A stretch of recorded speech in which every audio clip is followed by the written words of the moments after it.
What's up, Grassroots World? I'm Chris Logan. I'm Ernie Barber. And we are the Flagrant 2. Coach, what's good, man? Oh, gosh. Another week of we're going to talk basketball for about an hour, and we'll see where it goes. But lots to talk about. Some underrated players we want to bring up, talk about a little bit, talk about the teams, what we saw in this last week, maybe talk a little districts. I got some thoughts on districts as well I want to chat about, and then maybe it's just some random topics. I know some people submitted some things, so we'll chat about that and maybe even get into college basketball a little bit. But all things basketball, man. Yeah, if you're a fan of basketball, and you probably are if you're listening to this, you definitely came to the right place. And just like our last pod, we got some great feedback. People liked the format of us just bouncing around and talking about everything, because I feel like they then think we encompass a lot more when we do that instead of just sticking it to one subject matter, which obviously we will do going forward a lot with our guests. But when we have the time and the freedom to just kind of talk basketball, which is what we love to do and love to get exposure for all you guys out there and in teams and, like Coach said, kids under the radar.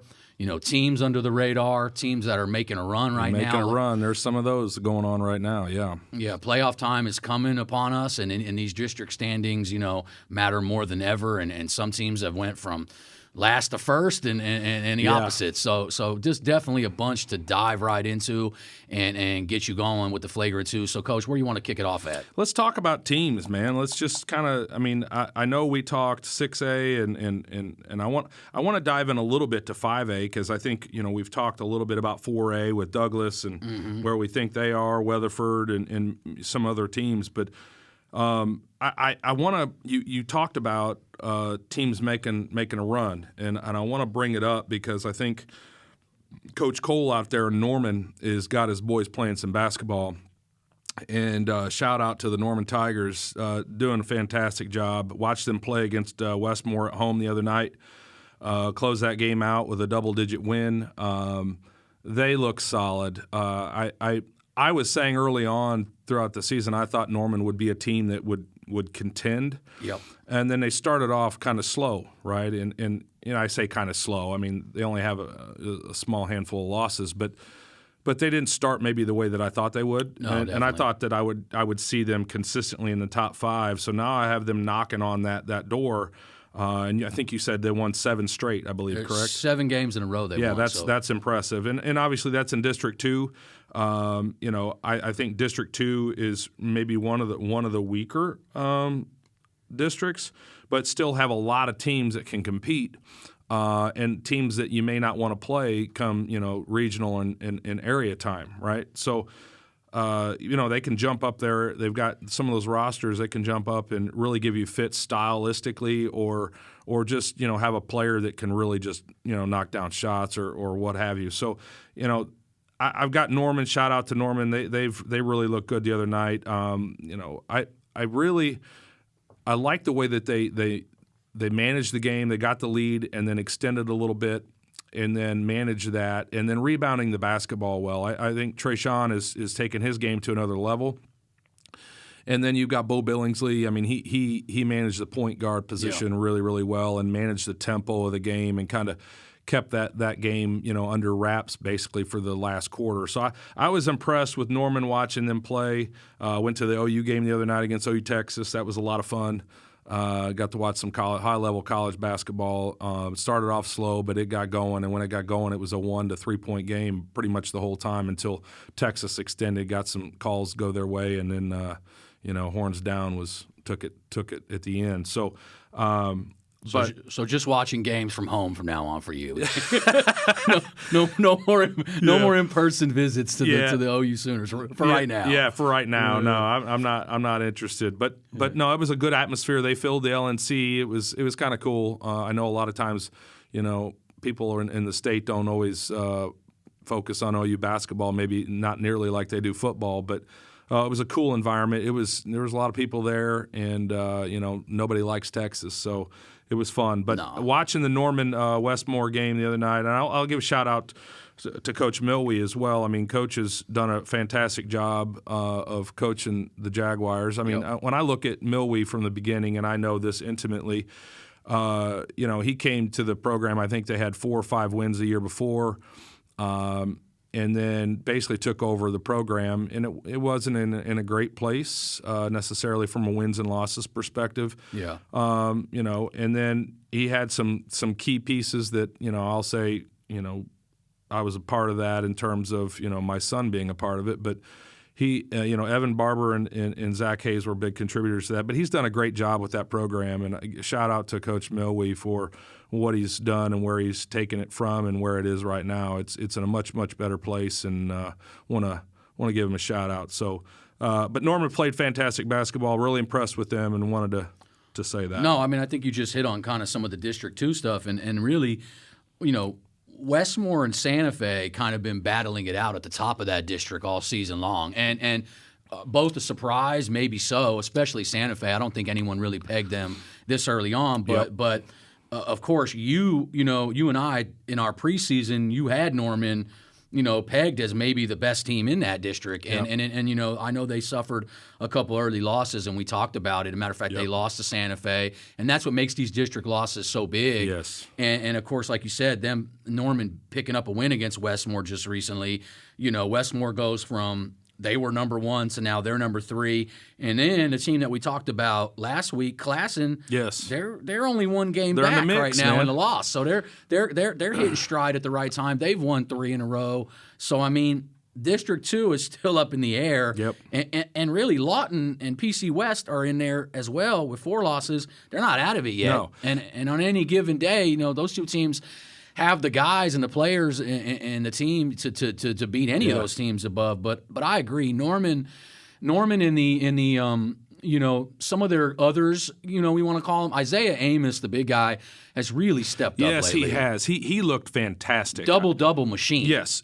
That guy rebounds on both ends of the floor as well as I've seen. The kid did a fantastic job against Westmore. He controlled the boards. Now Westmore is a little undersized, so they struggle in the rebounding department, but I'll tell you, he dominated the boards. He's one of those kids that, like in the summer when he was playing for Wolfpack Freeman, I saw at his size, strength, I seen the skill set. Yeah. I knew he hadn't had much experience at the varsity level. Yeah. And I ranked him somewhere, and some people get on you like, hey, the kid hasn't played varsity yet, but it's like, yes, but I can see the skills. Yes. And now he's gotten his time, and he's done. He's been a big part. Yeah. And it allows Trayshawn Combs-Pierce to go into his natural position and get to do some of the stuff that he needs to do out on the wing because he's an elite shot blocker, so they need him in the paint. But offensively, he can do his damage from the outside. So it gives him the opportunity to move out there. You mentioned Bo Billingsley, who is a pass-first guard. Yep. Great. They got guys like B.J. Randall. Montrell Combs-Pierce comes off the bench, provides a spark for them. They're hitting stride. Like a team last year in Owasso, they did the same thing. Yes. They had, not a great record, and then all of a sudden they won 9 in a row, and they headed into the playoffs. They made it to the state semifinals. Things go well. We talk about it. I say it every episode about momentum being a weapon, and it is, because when you have it on your side, it's one of the strongest weapons. And because momentum builds confidence, we know what that does for you in this game. Yep. So District 2 is up in the air still, but Norman, it's tightening up. It's tightening up for sure, and I mean, some of their wins have been by big margins lately. I mean, they're out here. They look really good. Yeah, they beat Westmore by 61-48. Yep.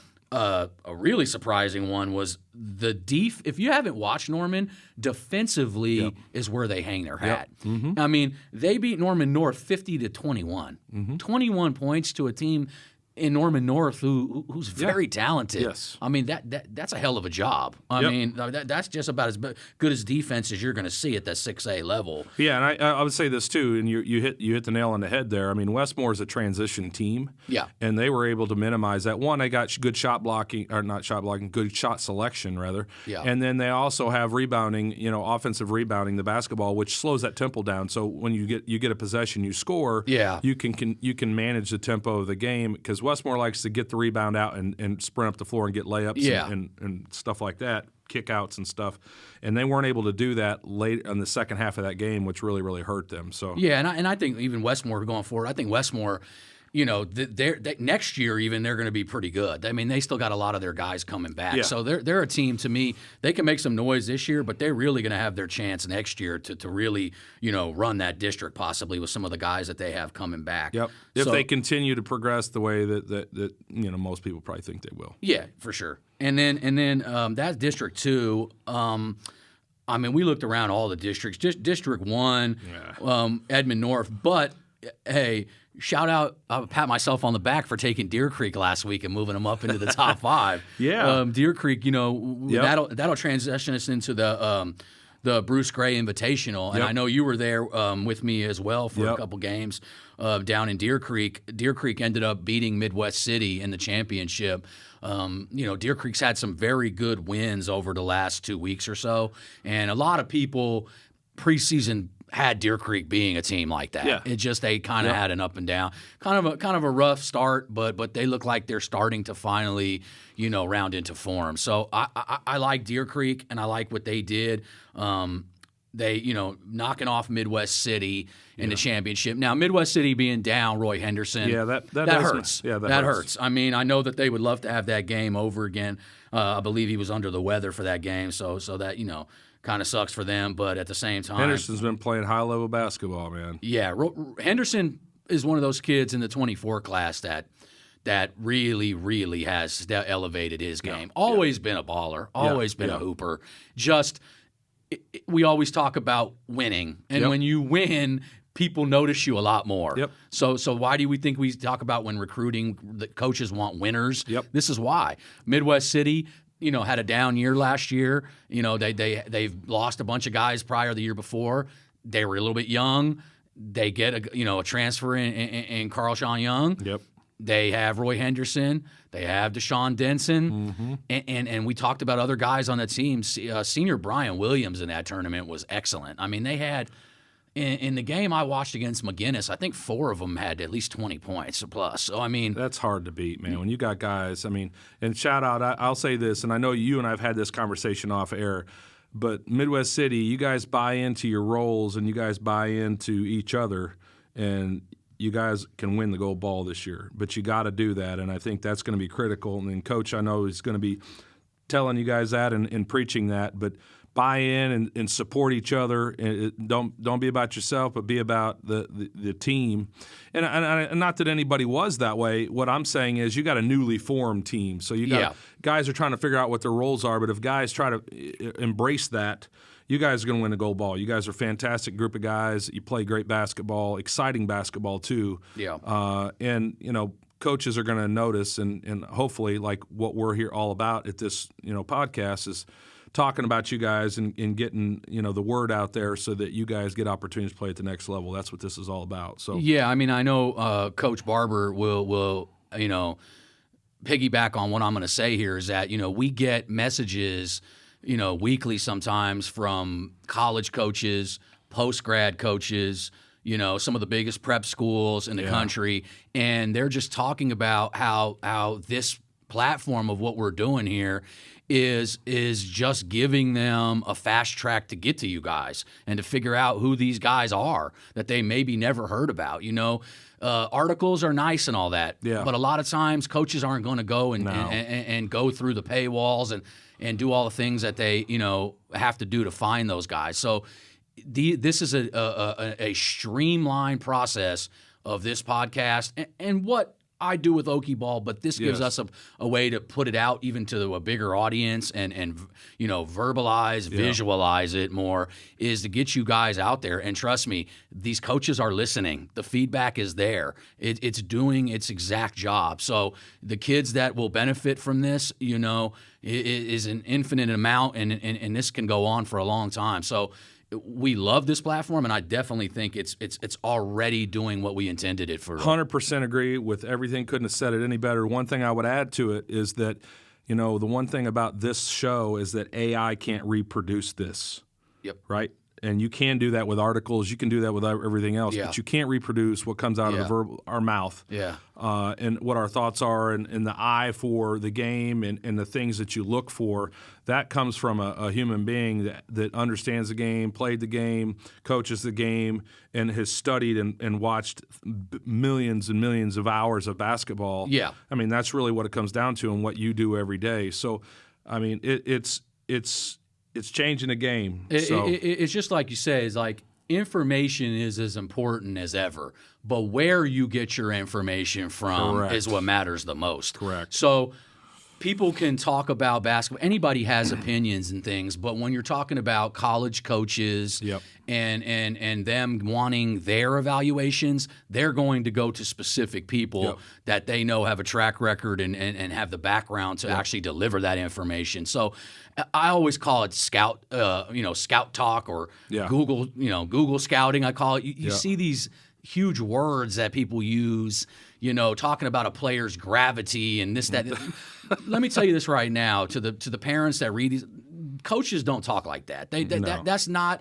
In any of the years I've ever done this, no one has ever asked me about those things on a player. No. Like in the end of what they do, how does it translate to the next level? How does it fit their system? Measurables, things of that. Those are what matter. Yep. You can word it and make it sound like you're the smartest person in the world, but reality is that's not real basketball talk. No. That's just trying to sound like the smartest person in the room. So it's just what translates in basketball on the court is the same thing as what translate in an evaluation. Yep. So I think that those are very important for parents and prospects to understand, because sometimes they can get caught up in the hype. And there's nothing wrong with it. I mean, there's nothing wrong with promotion. All promotion of a player can be good, but at the same time, it's where it's coming from that holds any merit. Yeah, and I mean, you have to have an eye for it, and it has to be repeatable too. That's the other thing, is that you have to have seen many, many games and watch the players and understand, maybe one game, but is that something that a coach is going to want to call?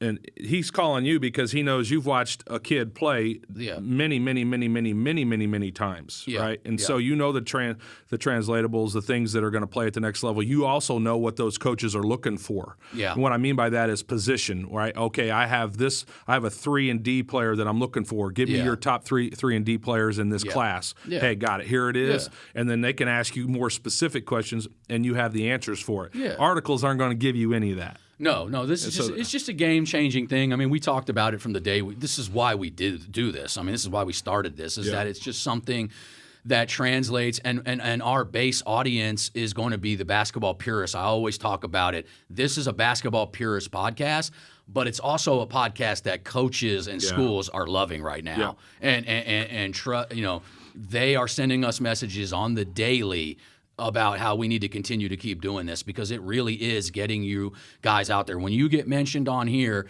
it definitely gets you on the radar. Is it going to guarantee you a scholarship? No, and don't believe anyone that ever says they guarantee you a scholarship in anything in this business, because that's an absolute lie. No one can guarantee you anything. Really, no one can guarantee you anything in life, but definitely not in this recruitment environment. It's impossible. Hard work is what's going to get you an opportunity, period. End of story. Put the work in. Yep. We'll talk about you. We'll recognize you. We'll talk about you if you put the work in and you show it in a game, and when the lights are on, we're going to talk about you. Yep. And we'll get into entire episodes based on recruiting and things. We'll do that at a later time, where we can just really, get down and cut through it all and fine-tooth comb all the stuff that really needs to be talked about when it comes to recruitment, because that in itself could be its own 10-hour special. Exactly. So we will definitely hit that. So real quick transition. You mentioned Edmond North and Deer Creek. Give me 3 and 4 out of that district, because that's what I want to. I'm interested in your thoughts on that. On who I would have out of that district. Yeah, because I know where you're headed, and I want to just kind of unpack it a little bit. Well, I think that we got to start off with who's playing really well right this second. Correct. And the Moore Lions have won 6 games in a row now. Correct. So if we're going to shout out Norman for winning 7, we got to give it to Moore for winning 6. Good point. And we were, we weren't, not that we were hard on them, but we expected more from them in the beginning of the season, and for whatever reason, they weren't gelling together. And over the last, couple of weeks, they've been playing really Come from well. behind win against Piedmont. Piedmont's a solid team. We talked about it last podcast. Yep. Probably the hottest team in 6A for sure coming into the season. Yep. But you got to finish. You got to finish. Yeah, I think more. I mean, Moore they won the John Nobles tournament. They beat Carl Albert. They beat them handily. Yeah. You know, and Carl Albert, as much as we picked them as a preseason team, they've had a lot of some things have happened transfers and things. So it's kind of changed that. With that said, Jaden Hopkins has played out of his mind as of late. So I mean, they're playing well. So for Moore to beat them like that's a feather in their cap. Well, I'll say this. I mean, when you look at Moore, I've thought all along they've got some pieces there that if they can play well together and put it together. And I think that you know what it's interesting. What I saw during that Piedmont game that I want to come back to is that I think that Moore needs to speed up the game and press people. Yeah. I mean, seriously, if they do that and Hankins can play on the perimeter and control the tempo when they're in half-court sets, they can beat some teams. Yeah, because we mentioned him last pod. Darian Grant, I mean, he's one of the premier wing defenders in the state. I know personally watching him when my son played, he always guarded my son. They pretty much, most of the time, made him focus on him. He's tough, man. Yeah. I would say on-ball defenders, he's top 5 in the state. Oh, hands down. Yeah. It's not even question that he's and he's closer to the top than he is there.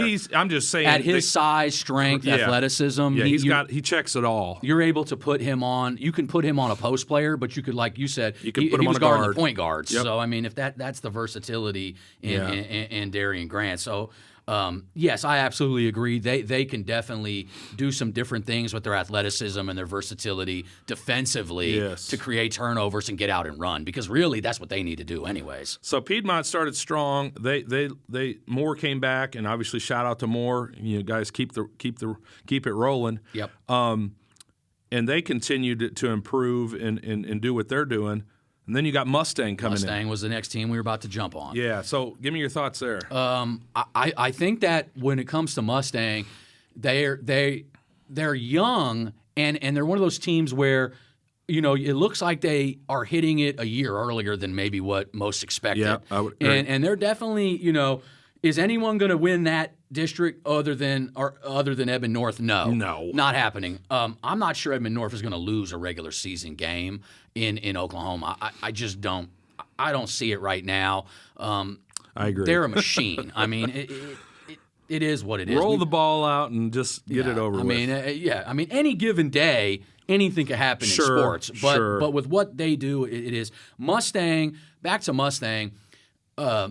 Roman Miller, and I actually put this out today. I saw that. He's running with Southern ties, but I think he's a player that has, to me, come the furthest in the last 12 months of a calendar year. He's a guy to me that always has shown potential, great size and length. I mean, they have him listed at 6'4". If you go stand next to him, he looks a lot taller than that. Yeah, I think because of his build. He plays a little bit bigger. He's thin, but he's got good reach, good long length. Oh yeah, no. So him winning the MVP of that Shawnee tournament and being able to knock off Broken Arrow, and then they follow that with the next day by beating Choctaw. Yep. I mean, that's two of the top teams that you had in your top 5. Yeah, when you look at your top 5. I mean, that's kudos to them. And Roman Miller is a Division I kid, and it's just going to be about him finding the right fit, like we always talk about, and a team to believe in him. And hopefully with his new summer program, they will help him with that, as well. But he's a kid to me that offensively is starting to do more and more, and defensively, because of that length, he's always. If a man beats him, he makes it up somehow, but he gets that block off of the backboard, It seems like if he gets beat off the dribble, he makes up for it somehow with those long arms. I would always say, and I completely agree on a lot of the highlights and things. I've watched his highlights and things. He's always had – the thing I love about him is that he's competitive. And anytime a kid's competitive, it always shows on the defensive side of the ball. Yeah. And that's coaches love winners, and it starts with being competitive. Yeah. So I like the way he competes. He's got good young talent, and I'm sure you can talk about them here in a second. But he's progressively improved. I would say for him, he's got obviously with Southern ties. That's a great choice. I think that's a great pick for him because I think Roby's going to do a great job of putting him in a position to be successful. Yeah. And then obviously knowing who Roby knows, he's going to get looks and opportunities for all his guys, which is the whole point. And he's going to be being coached by Coach Barakoff. Correct, so you're getting a college coach that's Correct. A great coach with the history. We've had him on here. You know all about it. Yeah, I love him. So I mean, having the great coaching and having all the support that he's going to get from Southern Ties, fantastic. One of the questions I have for Roby and Barakoff is that lineup. Who's in their lineup? Do you know their entire lineup for Southern Ties? I just know the guys that they announced, and Devon Scott, Roman Miller. They've got a kid, Anthony Granger, out of Wichita, which people here may not know. Yeah. I do. I mentioned him. He was at one of the showcases here in Tulsa, Discovered, and he's a 6'7" wing. Yeah, wow. he looks every bit of the part. Roby and Coach Barakoff are going to have fun with that kid. I can just tell you that. But they also have Cam Parker from Crossings Christian. Yep. So they've got got 3 Oklahoma kids, I think, and now. Oh, they also have B.J. Harris, a guard out of Booker T. Booker T. And B.J. is a kid used to play on Team Griffin back in the years past. He's like a 6-foot guard, but he's muscular, I know who you're talking strong about. kid. Yes, I know who you're does talking about. everything well. Yep. Physical, dive on the floor. We talked about Booker T last week, I think. You know how those guys play. Yeah. So BJ is a nice addition to that team. Yeah, that is. He fits what they're gonna need from him. Yep. Because I'm checking the roles, and you're telling me players, and I'm automatically going, yeah, that's checked. Yes, so, yeah. I think that the rest of their lineup, they're waiting to announce it, and we'll Very let nice. them. They're going to have. They've got a nice lineup. Even with the Okie ball crystal ball out on the table, sometimes I may know these things. Yes. I can't quite tell you guys on all that stuff.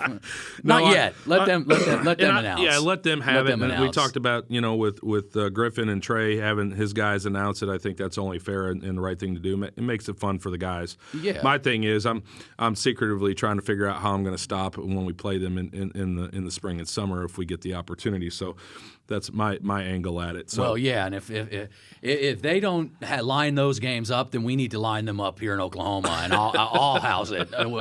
We'll have the Okie ball, showcase if we got to. We'll do something like that. But So, back to Mustang. Yeah. And we've talked about him. We talked about him last week when we talked about the best freshman. We told you Tyson Pogai is absolutely right now. I got to see him. leading I watched him on film. I've not watched him play live yet, so that's one of my to-dos. And people that know, I've talked to one of his high school coaches, and I talked to everybody in the AAU world, and a lot of college coaches about him. He's not just one of the best guards in the freshman class. He's one of the best point guards in the state, regardless Says of class. a lot as a freshman. Regardless of class. And what I like about him was in that Shawnee tournament, prior to that, he had been the one scoring 25, 26, 27. That's when I was watching film. See, that's why I love him so much, is that he's a true point guard. Yeah. He in that Shawnee tournament, he went like, okay, Roman, we need you to do the scoring and do the lifting on the scoring.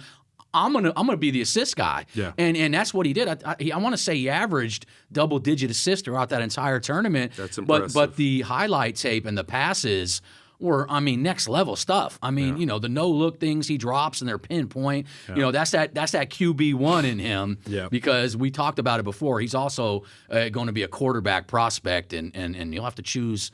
Basketball, football. At some point. That's a tough life when you got that level of skill and ability, huh? Says a lot about you, And his Shout dad out. and his Shout pops, his dad was a baller too in both.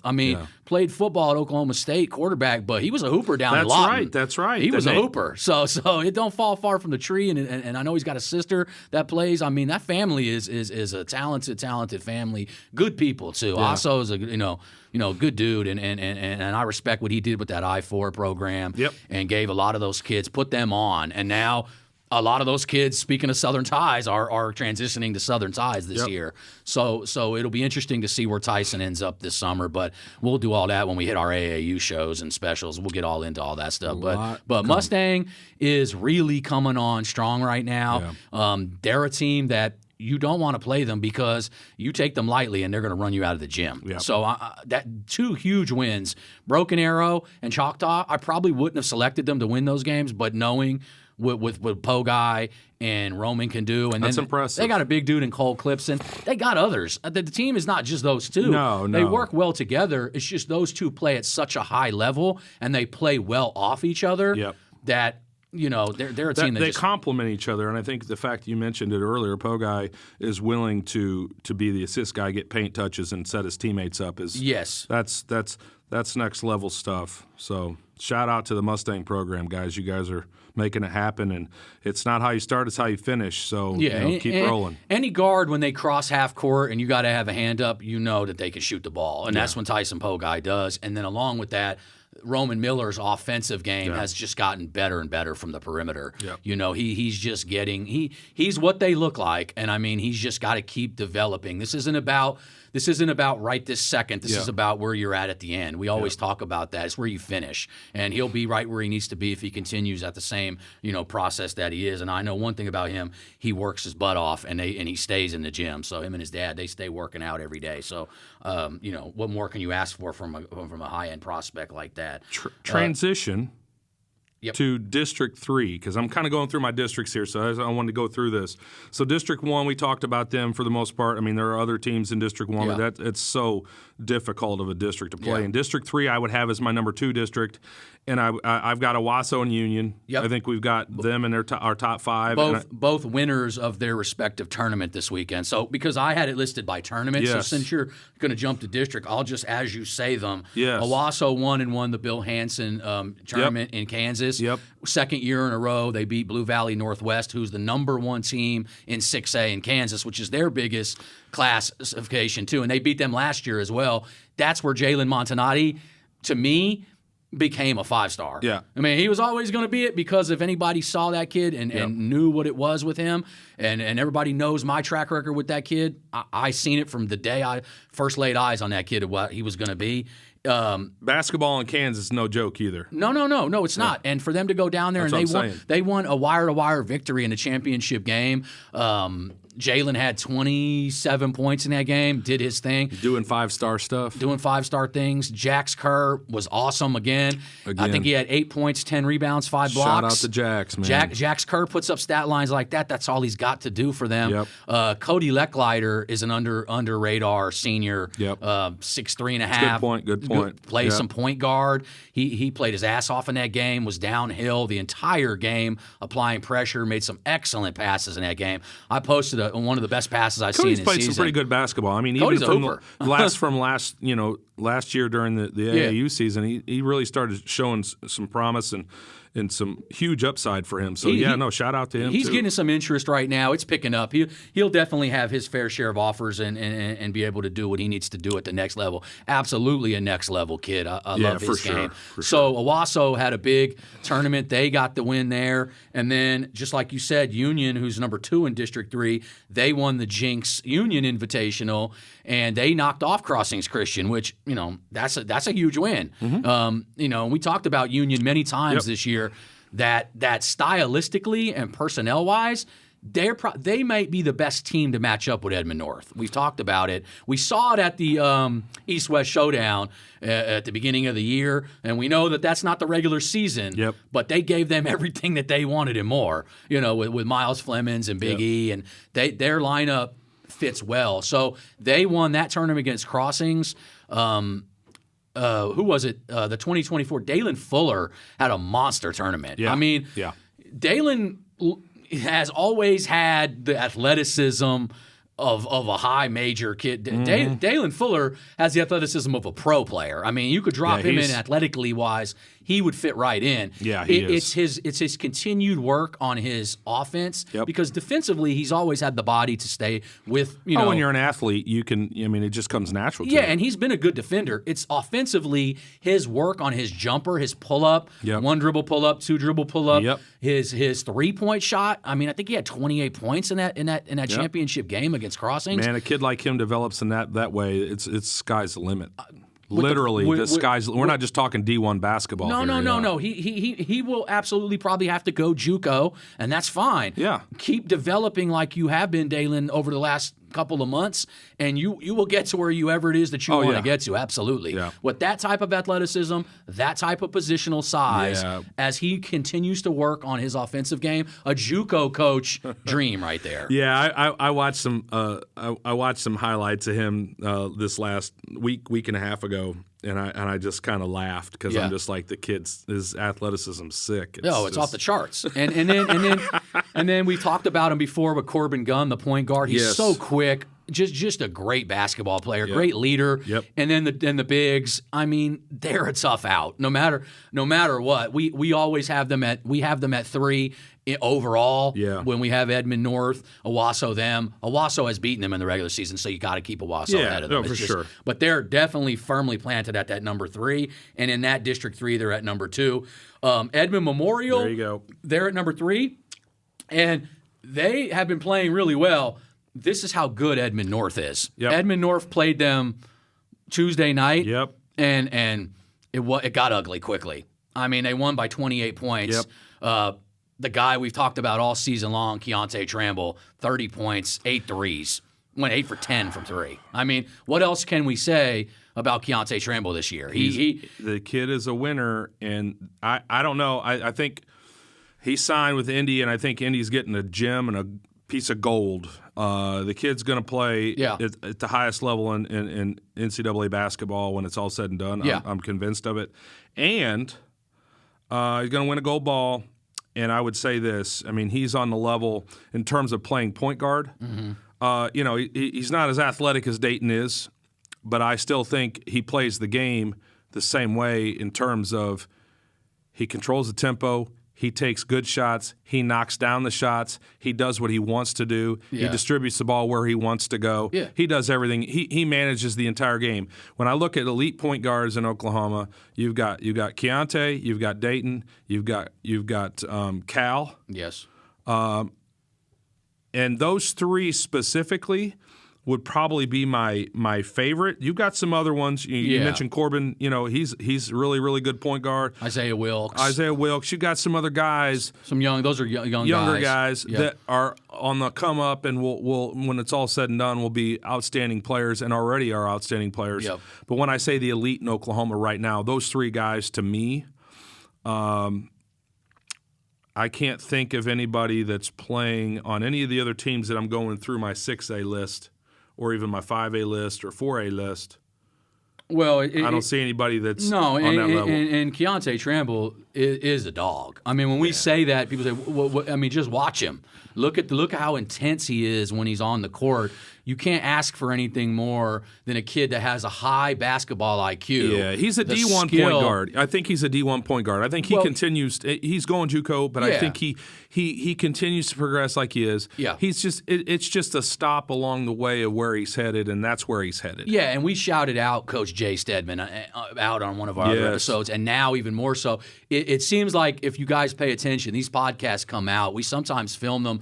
They come out 4 or 5 days later, and it seems as if whatever we talked about, it actually happens. And we talked about the crystal ball. I think we're going to set it on our table like Buff has on his desk. A Flagrant 2 crystal ball. We need one of them crystal balls to rub. But we talked about Independence being a team and Coach Stedman that recruits Oklahoma so well. Well, since the last podcast, they added David Wilson and Cedric Dixon.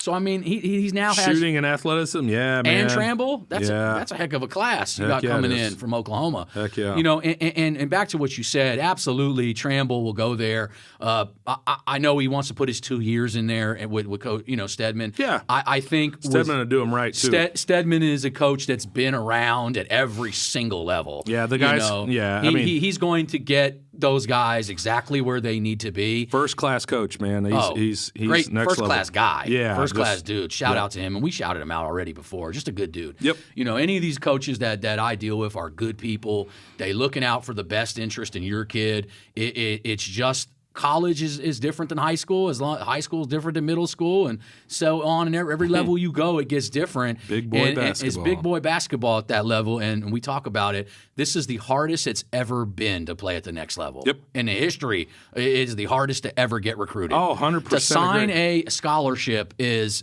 you have won the lottery if you're able to do that 100% at any agree. level. Any level. Yep. Does not matter. Does not matter. I mean, right now, we used to hear people say fallback plan. Like, there is no fallback plan.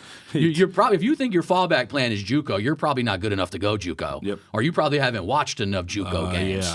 Yeah. Up there where they're going to be in the Jayhawk Conference or Region 2 down here.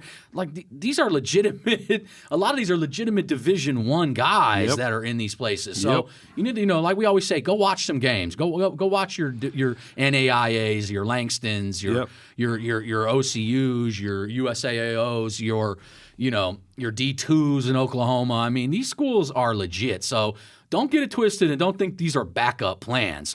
Be grateful to get any offer. Your work is what gets you the reward, but it is a reward because 100%. Not everybody gets it, and it's so hard right now. So the percentages of people that go from high school to college is so very low in the single digits percentage wise, and then obviously when you go from college to playing anything where they pay you to play, that's even tenths of 100%. So, but I think moving on to that, obviously we talked about Edmond Memorial, Wasso Union, Edmond Memorial. Who do you see? Do you see anybody else in District 3 that might be able to make a case for, getting a spot into state? Because, I mean, I'm looking at state now. If you, in District 3, I think the only other team, Enid has some size. Sand Springs with Deke Thompson, he's one of the kids that I always monitoring. The kid is a bucket. I mean, great positional size. He's over 6'3", can score the ball. He's got numerous games. I want to say he's had a few games of double-digit three-pointers made. So, I mean, whenever you can shoot like that, we know you can shoot the leather off the ball. They're just a team that can catch you on any given night. Are they ready for state? I'm not sure about that quite yet. Yeah, I wouldn't say that, but I like the fact that you gave him a shout-out and talking about him because I think that's really one. I want to just – I kind of want to go through the districts and talk a little bit about them. We kind of went through District 3. I want to move on to District 4. I've got Choctaw and Broken Arrow, obviously, and then I've got Bixby in there. Oh, yeah. Bixby might be a team that when Parker Fredrickson left to go to Wake Forest, people just wrote them off and said, they're done. They got another Fredrickson on his way up, too. And Luke has been shooting. He, just like his brother, been shooting that thing as good as anyone in the state right now. Yep. And of course, Tristan Driver. Yep. I talk about him. I said last year, video game numbers. He's done that. Stud, man. He's putting up video game numbers on any given microwave scorer. The definition will be a picture of him next to it. He is a gifted scorer, great player. They're doing well. Bixby is a team that when they're shooting well, they beat anybody. When you live by the three, though, you can die by the three. Yeah, exactly. So that we know how that goes. So when they're shooting well, they're very hard to beat. If they're not hitting from the three, it's tough, and that's just the way it goes when you're matchup problems there. Sometimes depending, sometimes you can go small, you can shoot the basketball, get up and down, you got opportunities, but then when you slow the game down a little bit, there might be some risks there. Who do you see outside of Bixby in District 4? I tell you this, I like this team. I don't know about state this year, but going forward, Southmore. I do too. I mean, because we're Colton Brammer. Stud. I mean, we're both going to co-sign on stud on Colton Brammer. I mean, I don't know what else to say about him. The superlatives. The kid is worked his way up. He's a top. I mean, I don't know. I'll put out a ranking soon. He's in the top 10 in the 2026 class easily. He's playing as well as anyone in that class. Not named Jalen Montanati. Yeah, so high IQ, smart, unselfish. Believe it or not, as a guy that has the ball in his hands, he's unselfish. He makes the right pass. He understands. He plays within himself. He just does a lot of things really, really well. And I like what having Coach Harper and those on that staff really developing him, speaking life into him, and as to, what to look for, how to play. And then, of course, you've got other players on that staff, on that team rather, that they've got size this year. Last year, one of the things about Southmore is they didn't have any size. Yeah, they had good guard play, but they didn't have any size. Yeah, they had to scrap to try to figure out ways to win games.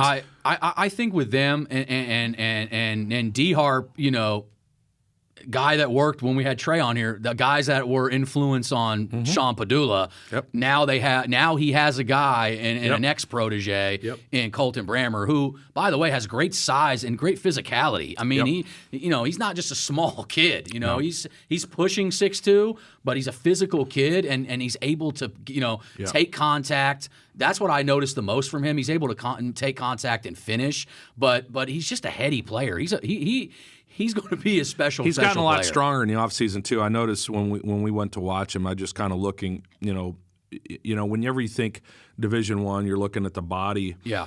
I've noticed he's gotten stronger in his lower body. And then, obviously his shooting touch, he's even improved as a shooter over the last year. I think a lot of it is confidence with him. Yeah. Always been a really good shooter, but now he's confident enough to just let it fly, and you're starting to see some of the results from that. Southmore is really, really exciting. I'm glad you brought them up in District 4. Yeah, I mean, Jesse Ledbetter on Jesse any given night can score, get you buckets. I mean, the guys you talked about, they have a lot of young, they play a lot of freshmen. Yep. Jasper Chavez, some really good size good to some of those younger players too. Yeah, Josiah Ankara, good. They got Mason Craven. Yep. They're Joey Folsom.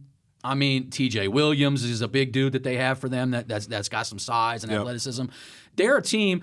I think they're probably a year away from really doing some stuff. But when we talked about, and you said it earlier about our top point guards in the state, Brammer got to be thrown into that mix. Oh yeah, no. I mean, we make no mistake. It's hard to think when we're just thinking off the top here about all these kids, but as we look at the teams, I'm like, he's up there. Yep. If we're counting regardless of class, I'm going to throw a kid like him on there. Yep. I'm going to throw a kid like Tyson Poe guy. Yep. Obviously Dayton and Cal. Obviously Keontae Tramble. Yep. True point guards, guys like Destin Edwards belong in that category. When you're talking about real point guards, guys that know how to run a team and offense and really set their guys up in a scoring that what they know this is a scoring position that this guy needs to be in at this time. Yep. They know the way the game needs to be played. They're an extension of the coach out on the floor. Yep. So guys like that, we could put a long list together of guys that if we just went regardless of class.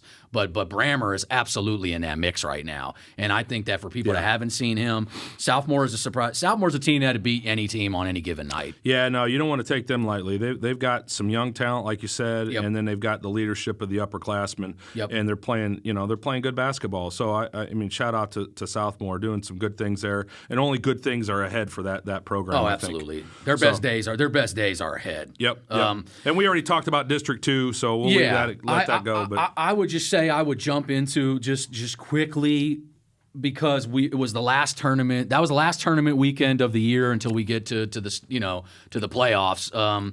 And I just quickly hit on some. Obviously, we talked about the Bruce Gray Invitational in Deer Creek. Deer Creek knocks off Midwest City. Yep. Just some things that stuck out. Bishop McGuinness. I think that they're probably a year away as well. They've got a lot of young talent. I mean, I don't know that they have a senior on the roster. Nope. So they've got a freshman in Brody Parks who didn't have a great game against Midwest City, but this season has had. He hit 7 threes in a game this year. He's been outstanding from the perimeter shooter. Cooper Bradley, Price Bradley's little brother, is really a stud. He's really coming up. Got some good height to him. Good shooter. He had a really good game against Midwest City. I liked him. Jet Schaefer, the point guard, super quick. We talked about Jet in the beginning of the season because you liked his name. Jet, it fits him. He's super fast, does some good things. Hudson McCormick, too. That was McGuinness. I would jump over to the Sweet Pea Invitational in Newcastle. Douglas pretty much won that thing wire to wire. Yeah. I mean, the Douglas Trojans are coming on right now. And, I mean, they're playing for a gold ball. No, absolutely. And they beat Lawton Mack, who Lawton Mack is a good team. Is a sleeper team. Yep. They're very good in 6A. Yeah. Brennan Malone. Is Lawton Mack 6A now? Yeah, I believe so. No. They're 5A. 5A. I'm sorry, No, but Brennan Malone, the sophomore, 6'6"ish, 6'7". Yep. I've talked about him. He's going to be a forward that's going to be a household name in the next year or so. After this summer, I think everybody that doesn't know him will know him. I mean, he puts up crazy stat lines, like 20 points, 15 rebounds, 7 blocks. I mean, he is a stat You stuffer. gotta love guys that can score and rebound the basketball. And one of the best instinctual shot blockers. I've told this to people that I've seen in a very long time. And we've had guys like Brandon Garrison, Caden Rayfield. Yeah. Brennan Malone is in that same mold as far as shot blocking. I mean, quick second jump, so he's able to block a shot over here, turn around and block one on the other side if the team gets offensive rebound. Special kid. I think he's a kid that everybody will get to know. Yeah. That's Lawton Mack. Good stuff. Really like that team. That's that tournament. We talked about the Jinx Union already. We told you Union was your champ over Crossings. Catoosa had their championship. Victory Christian played Catoosa. Victory Christian won. Victory Christian is playing really well right now down in 3A. Yep. They're a team along with OCS and Millwood. Victory's playing as good as anybody right now. Chris Mason's been putting up some great stat lines.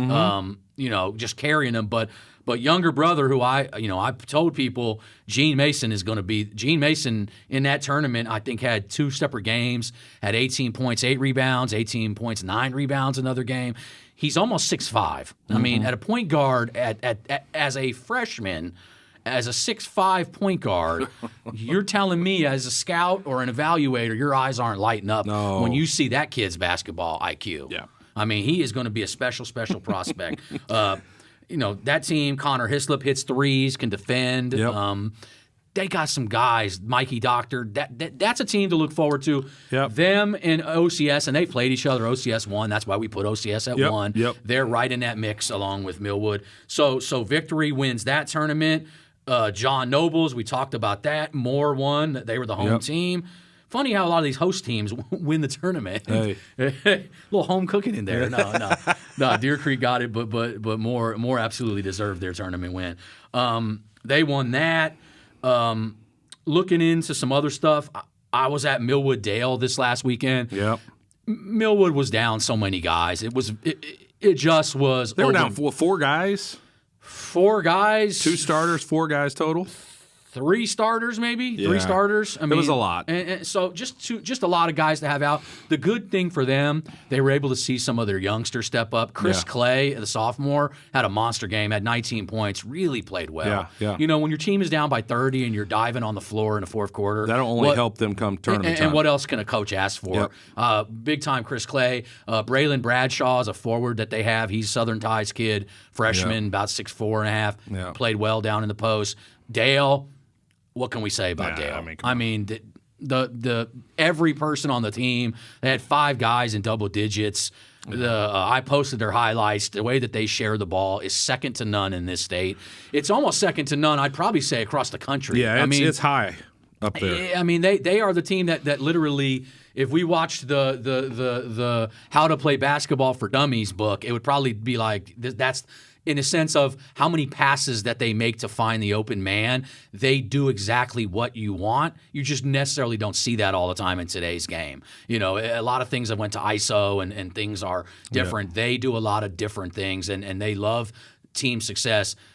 Dale won that game handily. I would have loved to have seen it if both teams were full, but there's not many teams beating Dale, though. I mean, just Dayton Forsyth is an unbelievable player. Oklahoma's getting a stud kid in him. Yeah. And Denton Forsyth went off. Traden Chambers was great down low. Levi Kelly was hitting threes. When they're playing like that, have fun. I don't care what class. Yeah, Levi started off really hot in that game. I was getting your updates as I was watching. Yeah, he had like 10 points in the first couple minutes, so he was really playing. You get well. other guys, you get other players that are getting hot early like that outside of Dayton, and you have very little chance to be successful. Absolutely, and I know we kind of hit on it. We told you we're going to do a little bit of bouncing around. One of the viewer or listener questions that they sent in yesterday, they were asking about the McDonald's All-American game and the nomination process, the selection process, and all the works. Well, I can tell you this right now. When it comes to the selection process, have fun finding anyone that knows how that's done. That's called that. You might as well go to D.C. and be a politician. Yes, nobody knows. Because there is people that have votes in it. Some know who they are. A lot of people don't know who they are. Yeah. A lot of the guys with votes have had votes for a long time. I'm not sure they watch games anymore, to be quite honest with you. This year was a different rule. I mean, not different rule, but the rule is 3 kids from one team is stupid. it. So they cut out Asa Newell, who's the which top is ridiculous. 13 kid in the country. That's ridiculous. I mean, I understand he goes to that, it's hard to cut out a top 13 kid. When there's only 24 spots, it is. But back to that, how they're selected, no one will give you the same answer on that. So, and you can go up to the top, I promise you. That is a crapshoot. It is a lot of politics involved. It's above all of our pay grades. The nomination process, essentially, coaches can nominate their kids. Correct. So it's not as if, it's impossible to get nominated. You absolutely can. And I wouldn't get on to people for not doing it. A lot of coaches don't do that because they understand what I just said. The selection process is so janky that they know it's like impossible to get on there. Yeah. So as far as Oklahoma kids, we didn't have one selected this year. I mean, a lot of people are going to say Dayton and Dillon, but we know in the political national part of this, you're going to have to be ranked within the top 30-ish. Yeah. David Castillo, who's now Kansas's #1 player, and he's an Oklahoma kid. Yeah. He probably had the best chance of getting in there, and he's ranked. And that ranking came out. Notice how they always let that ESPN ranking out the day before that comes out, like it goes hand in hand. He came out at number 42. I felt Garrison got in last year, like in the 30s. Yeah. Garrison is a big dude. He's a forward. Correct. That they need to fill certain spots, and Garrison deserved it, and is doing his thing. But David was probably the closest best bet. I would have guys like T.O. were nominated, and now. They're classified as Missouri kids. So whatever high school you play for, that is the state that you are considered in. Whether you were born in Oklahoma or not, we can no longer claim you. We can claim you as an Oklahoma kid, but we can't rank you as an Oklahoma kid. So just so people know out there, if you don't know on how that works, if you go to a prep school, it's wherever that prep school is, that's the state that you are now considered in. So that's kind of how that McDonald's All-American process works. It'll be interesting next year. The only kid I would say looking forward that I would say is Jalen. Yeah, I mean, we would think that he's probably definitely in that game in 2026. So why don't they have that game in 2026? It'd be nice to have that down at the Paycom Center. There you go. Yeah, Oklahoma. Let's start now. It's been since 2004. I don't know. I was at it. It's been a long time. I don't know if you went. I was there in 2004. I was there. Dwight Howard, J.R. Smith. And then before that, the McDonald's All-American in the 90s. I went to that game as well. Yeah, so it's due. Yeah. It's 20 years this year. That's true. It's due anytime soon. Hopefully didn't they have it at Carl Albert back like 96, 97? Well, they I don't know about that because that's before I lived here. But they did have the dunk contest for the All-American game at Carl Albert that year in 2004 because something happened at the event and they had to move it there. And if you could guess who won that dunk contest, you get a prize. What year? 2004. 2004. Oh man, so LeBron would have already been in the league at that point. Man, I couldn't tell you. Candace Parker won. Oh, that's right. That's right. I remember that now. Yes. That's right. Yeah. That's right. It was on ESPN. I remember that now. So that was a surprising one because J.R. Smith and all that. I mean, because they had it. They had the All-American game, McDonald's All-American game in the 90s at Carl Albert. I can't remember what year it was. I'm going to have to look it up now. Yeah. But I was there at that game, and then I remember being. And 2004 was only. I mean, that's since I've been here. I know that one I was at personally. So that was great. It was a great experience. I think it's due back here. 2026 McDonald's All-American people. Come on, guys. Let's bring that thing on back. Let's do it. Let's do it. On back. So good to follow up on McDonald's All-American and that process. Thanks for those that are listening. give us topics you want to talk about. We'll bring them up on the podcast here. But thanks for chiming in. Yeah, and the only other thing I had noticed written down, and you can get onto our sponsor, was just the Owasso playing in the Palm City Classic next year. First team in Oklahoma in 34 years to have been invited to that. That's a big deal. Yeah, you're talking about the best of the best get invited to that. It's big time for the Owasso Rams to get invited to that, and hopefully, they go down there and represent Oklahoma well. They will. And after July, you can move where you want. We're not doing that yet, though, right? Yeah. But teams will be loading up, so that'll be interesting to see. Next year is going to be interesting because we've been talking about Owasso kind of ascending to the crown. Yeah. Edmond North still kind of holds that, but with all this movement, you just don't know what's going to happen, man. It changes the whole dynamic. So if I'm a primetime player and a high level recruit, I want to play on the Palm City Classic. Yeah, come on now. I mean, you know what I'm saying? That opens up a lot of. They're going to go against teams like with the Boozer brothers. Yeah, they're going to be going against potential top picks, elite teams. Yeah, so that's big time down in Florida. I might have to make my way down there. Flagrant 2 might have to make their way down there. Both of us make our way down there. But we can. December in Florida sounds a lot nicer than Oklahoma. We can figure that out. So a couple things I want to, and then we can wrap up. I'll do sponsor here in just a second, but I want to give a shout out. I want to give a shout out to one of our guys. He supports the podcast, and Dondo being 9 months sober, brother. Hey, shout out to you, man. I know you posted it on social media or X, Twitter, whatever you want to call it. I'm always going to call it Twitter. I just say call it Twitter. Yeah, just shout out to you, my man. It's that's a tough situation, and I'm happy for you. So it's only good things come from that.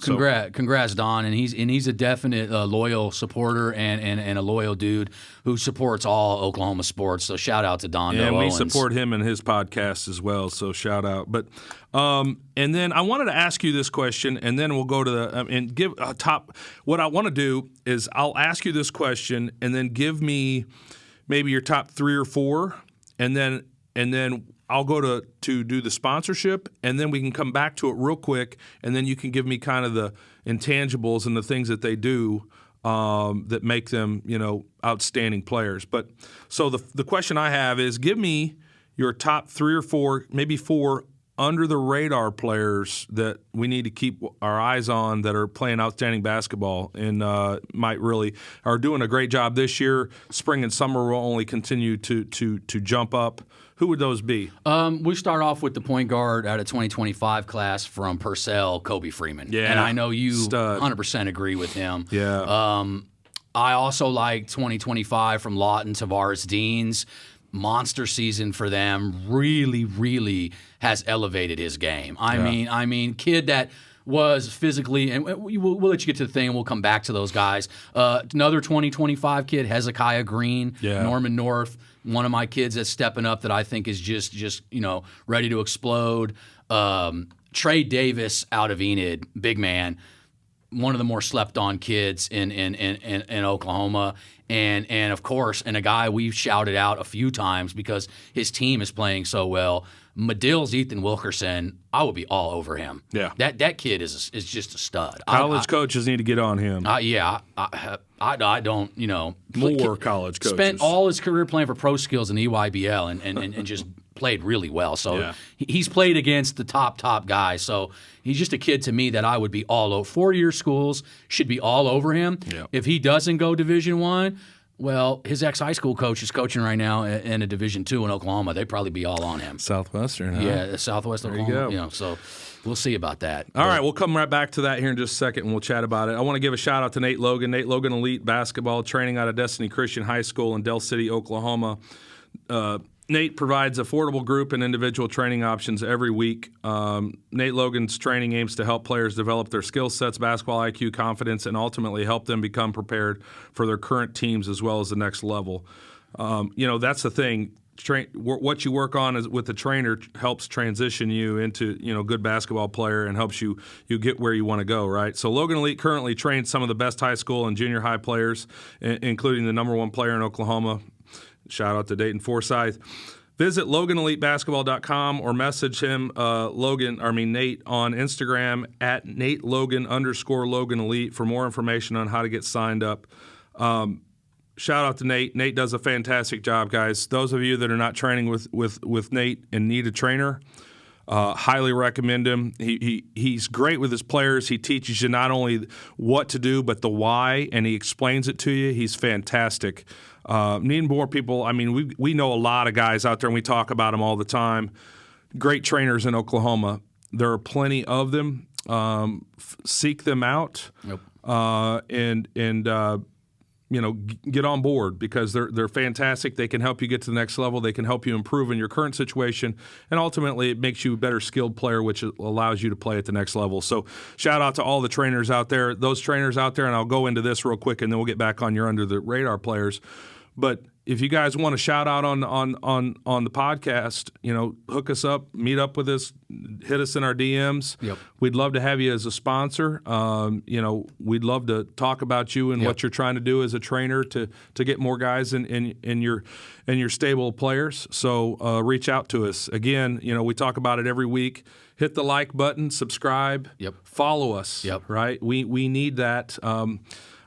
We got lots of fun things and really exciting things that we're talking about behind the scenes, but that always comes from you, the listener, of supporting us, whether it be sponsorship or just donation. We certainly are very, very appreciative of that as well. Yep. So anything you can do there, that helps keep us going. What we do with that goes right back into this podcast. Yeah. It's strictly about taking care of our costs that we accumulate here from the podcast, and the rest of it goes for us talking and shouting out players and talking about Oklahoma basketball. So thanks for those that are supporting us. And I just will piggyback on that for what you just said. Thank you to all the donations we've gotten also and the sponsors. But what he's talking about is what we just said about all the coaches that are, emailing us, texting us, calling us every day, telling us, "Hey, I just heard this kid on your podcast. Tell me more." That's what this does. So essentially, you're just investing in your future when you get onto something like this and keep supporting us, and we'll keep supporting you guys. So we definitely appreciate that all. But like you said, it doesn't take a second to subscribe to YouTube, like all of our socials on Instagram. If you're not already following Okie Ball, then I don't even know what you're doing in life. You definitely need to do that. Okie Ball gear is available. The OG Okie Ball stuff is at okieball.net. If you want the new color stuff, send me a DM. Flagrant 2 podcast merch is coming soon. We got some great guests lined up coming up soon. Really cool guests. Definitely some big things in the works. We'll let you guys know as we get a little closer to that. Just some exciting times for this state and Oklahoma basketball. It's trending up. I'm going to tell you right now. Yep. Everything is trending up in this state. We are going to not stop until we get this state as a big-time basketball force in the country. I don't care what it takes. Yep. No, we're committed to it, and obviously, having fun doing it. I think that's the other part of it, and that's what makes this podcast so much fun, and I think that's why a lot of people are listening and responding to it. But in order to keep it going, we need your help in that, and that's really what we're asking for. But coming back real quick to those under the radar players, you talk about Kobe Freeman. Give me some outstanding things about him specifically, just a quick couple things, and Kobe, then we'll move on. Flat out one of the quickest kids. Off the dribble, he's super quick. Yep. He just had a 50-point game. That ought to tell you. Can he score the ball? Check. Yes. Is he a true point guard? I posted about it. I wouldn't say it if I didn't believe it. I seen it, and where I saw it in the summer was, I told you, he's one of the best baseline out of bounds kids I see. He always runs the play to perfection, and it seems like he knows exactly where the play is, and he lobs it up there. He just does a great job. He's a definite college prospect. He's not huge in stature and size yet. He's still young, but he is a definition of a point guard who can score the ball and pass the ball. Love the kid. Next one, Tavares Deans. Tavares is a physical guard, 6'2", 6'3", built like a running back, real muscular, broad-shouldered kid, physical.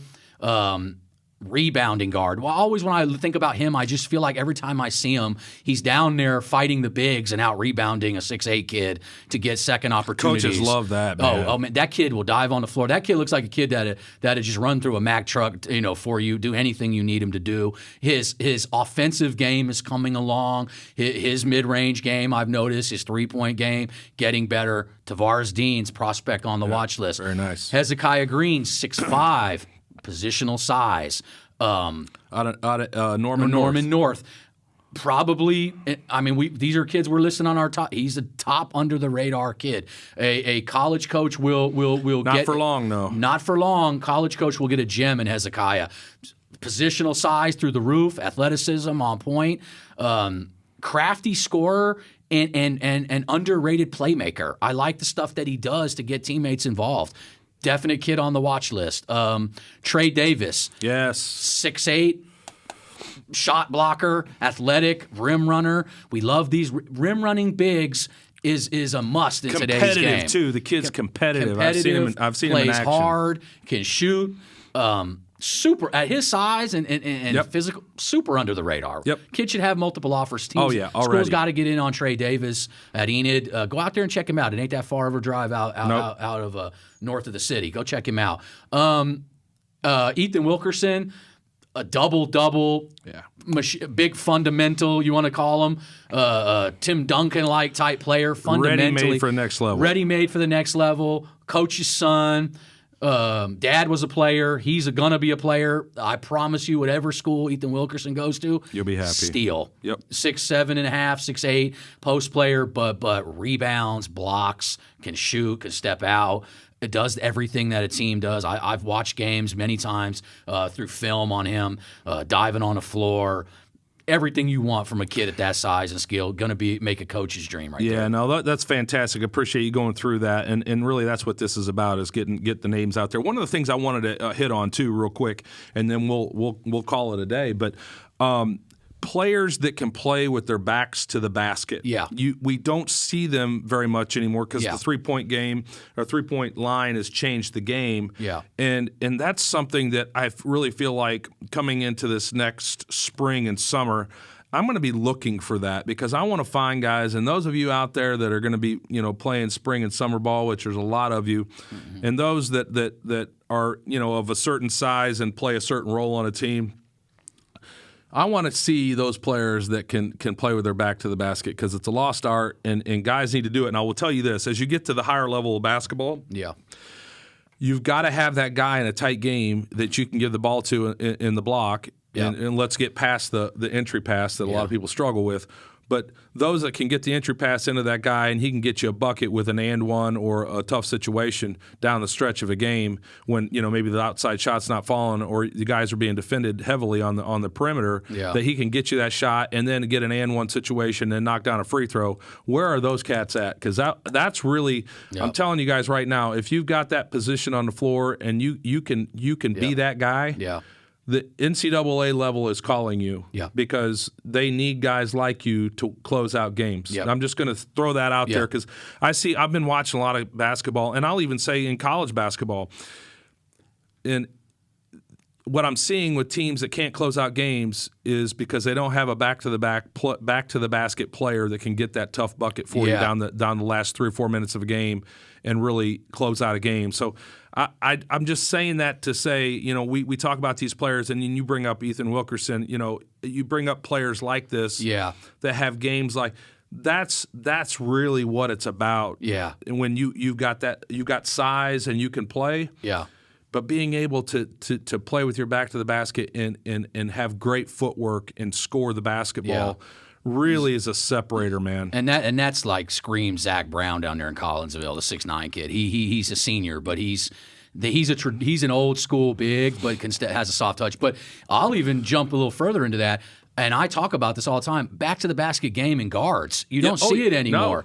No. So because I played like that. That was one of the things that I enjoy doing, was posting up, because it's passing out of the when you're backing down your man and you're able to see somebody in the corner for the three, or you have a back to your basket offensive game as a guard, it creates matchups. And Keontae Tramble is very good at it. But when you start going to players that are playing, you got to almost go back to throwback players in the league to do that, like your Mark Jacksons and your Jason Kidd and your Gary Paytons and stuff. They would back their man down, you know. And then in the shooting guards, Jordan, Kobe. Think about the guys that were. I mean, these are elite. Only the greatest players. Only the greatest players that maybe have ever played. LeBron James has it in his game. You set up in the post. You can pass out of the post. You can score out of the post, and then you can also, of course, do your thing from the perimeter. But it's just it's another tool to have in the toolbox. Yeah, and I think I'm just in terms of bigs.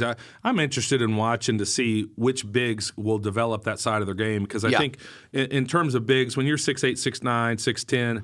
And not having that ability, it's really you're shortchanging yourself. Cutting off half of your game. Correct. And if you can develop that side of your game, you're gonna be a part of a winning program because you're going to be a big reason why that program is a winner. Yeah. And getting down to the end of the games, when you get to the next level, those games are tight, man. I mean, you're running off screens. You're not open. Yeah. The guys close out a lot faster at the next level. Just going to let all the high school kids know this now. You get open looks now. Those next year, when you go to college, if you're going to college next year and you're lucky enough or fortunate enough to get to play at the next level, the closeouts are different, my friend. Yeah. And so everything is tighter. The defense is tighter. So being able to find a guy that has that skill, it doesn't matter about closeout. It matters about your body and how you use your body and how do you move your feet and how you score the basketball. Whole new ball game at that next level. So I'm looking for that. That's just one of the things I'm looking for. I'm hoping to see a couple guys develop that way, in these 2025, 2026. That's my shout out to all the guys. Hey, let's see who can do that. You want to get a shout out from Coach Barber on this podcast. He's looking for you right now. I'm looking for you. So when you see him, you better get in the post and get your back, start backing that man down. Yeah, I want to see a guy that can score with his back to the basket. It's a lost art. It is, and when you see a guy do it, a la Dylan Warlick, and when they have elite feet work to go with it, that is almost impossible to stop. Correct. You're able to do that. Footwork in a right and left hand where you can go right or left. Over each shoulder. And a soft touch, over the shoulder, off the backboard or not. Yeah. Float it. I mean, there's just a lot of skills with that have to be worked on, but it's tough. And the funny thing is the common denominator is every guy we're mentioning that plays with a back-to-basket is good. Yeah, and they're going to the next level at the D1 level. Or they're all pros. So there you go. So there you go. So that's what he's looking for. But anyways, Coach, it's been a blast as always. Yes. We'll be back next week as always. We should have a guest next week that you guys will really enjoy. We appreciate you, Oklahoma. Thank you. Peace. Out.